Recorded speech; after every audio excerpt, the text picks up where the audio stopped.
அனைவருக்கும் வணக்கம். TNPSC group 2 mains free வெற்றி நிச்சய ஒர்க் ஷாப்.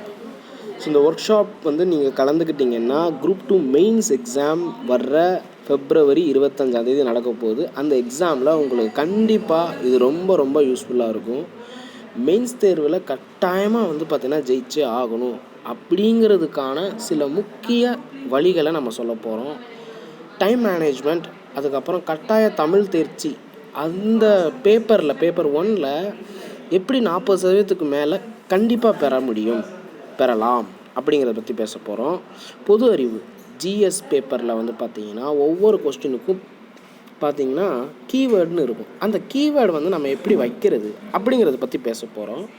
இதில் நீங்கள் ஜாயின் பண்ண நினச்சிங்கன்னா இந்த நம்பருக்கு நீங்கள் கால் பண்ணுங்கள். இது ஃபுல் அண்ட் ஃபுல் ஃப்ரீ தான். ஸோ அது மட்டும் இல்லாமல் உங்களுக்கு இந்த வகுப்பில் கலந்துக்கிற எல்லாத்துக்குமே ஒரு முக்கிய மெட்டீரியல் கொடுக்கப்படும்.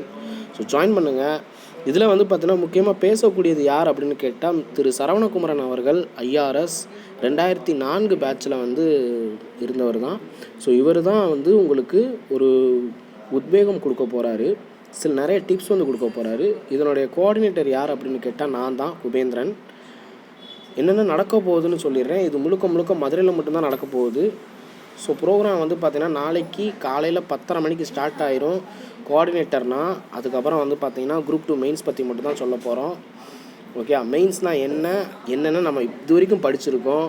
அதுக்கப்புறம் கொஸ்டின் பேட்டர்னில் ஒவ்வொரு சப்ஜெக்ட் 3 சப்ஜெக்ட் சொல்ல போனால் 5 இது, 1 current affairs. So social issues, Tamil Nadu administration, science and technology, current அஃபேர்ஸில் என்னென்ன ரொம்ப முக்கியம் இதெல்லாம் சொல்ல போகிறோம். அதுக்கு அடுத்து பார்த்திங்கன்னா ஆன்சர் ஷீட் நம்ம கொடுத்துருவோம். ஸ்பாட்லேயே டெஸ்ட் மாதிரி ஒன்று இருக்கும். ஏற்கனவே டிஸ்கஸ் பண்ணதை பேஸ் பண்ணி ஒரு 6 கொஸ்டின் இருக்கும். அந்த 6ல் உங்களுக்கு தெரிஞ்ச 3 கொஸ்டினை எழுதலாம். எழுதுனதுக்கப்புறம் அதுக்கு என்னென்ன பண்ணணும், சில முக்கியமான நுணுக்கங்கள் சொல்லப்படும். ஸோ அது ரொம்ப ரொம்ப யூஸ்ஃபுல்லாக இருக்கும். அதுக்கப்புறம் எப்படி ரொம்ப வேகமாக எழுதலாம், டைம் மேனேஜ்மெண்ட், தமிழ் எலிஜிபிலிட்டி டெஸ்ட்டில் பார்த்திங்கன்னா குறிப்பாக அந்த டிரான்ஸ்லேஷனில் நிறைய பேர் ரொம்ப பயமாக இருக்குன்னு சொல்கிறீங்க. திருக்குறள், இந்த ரெண்டையுமே பார்த்தீங்கன்னா எதிர்கொள்வது எப்படி, அதுக்கப்புறம் பார்த்தீங்கன்னா தெரியாத கொஸ்டினுக்கு எப்படி ஆன்சர் பண்ணலாம், ஓகேயா, தெரிஞ்ச கொஸ்டினுக்கு எப்படி கீ பாயிண்ட்ஸை கரெக்டாக வைக்கலாம். அதுக்கப்புறம் பார்த்திங்கன்னா கரண்ட் அஃபேர்ஸுக்கு இப்போ நம்ம என்ன பண்ணணும், ப்ளஸ் சம் மெட்டீரியல்ஸ் கொடுப்போம். இது வச்சு பார்த்திங்கன்னா ஒரு ஃபுல் செஷன் இருக்குது. மிஸ் பண்ணிடாதீங்க. ஏற்கனவே வெற்றி பெற்றவர்களை வைத்துக்கொண்டு உங்ககிட்ட பார்த்திங்கன்னா உரையாட போகிறோம். மதுரையில் மட்டும் தான் நடக்க போகுது. தவறாமல் கலந்துக்கோங்க. நன்றி, வணக்கம், ஜெய் ஹிந்த். இது கலந்துக்கிறதுக்கான எல்லா டீட்டெயில்ஸுமே டிஸ்கிரிப்ஷனில் கொடுத்துருக்கேன்.